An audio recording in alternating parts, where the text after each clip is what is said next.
Komnas HAM mengungkap gelagat dan ekspresi Baradae sebelum diperiksa atas kasus tewasnya Brigadir J pada Selasa 26 Juli 2022 lalu. Baradae datang paling terakhir ke Komnas HAM saat seluruh ajudan dari Irjen Verdi Sambo sudah datang ke Komnas HAM sejak pagi.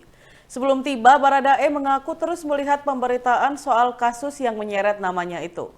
Dikutip dari Kompas.com, Baradae adalah anggota polisi yang terlibat baku tembak dengan Brigadir Yosua Huta Barat hingga membuat Brigadir J tewas. Insiden nahas itu terjadi di kediaman Irjen Verdi Sambo di Asrama Polri Duren 3, Jakarta Selatan pada 8 Juli lalu. Keterlibatan ajudan Verdi Sambo ini membuat Komnas HAM memeriksa seluruh ajudan dalam kasus tewasnya Brigadir J.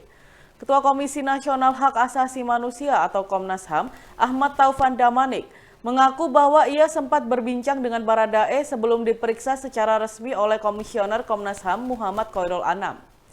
Taufan menuturkan ia berbincang dengan Baradae selama belasan menit.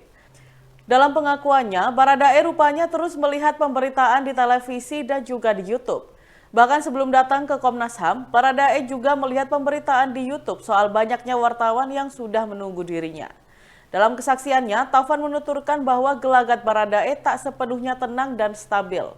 Baradae juga menunjukkan gelagat kecemasan termasuk dari ekspresi yang ditunjukkan selama berada di Komnas HAM.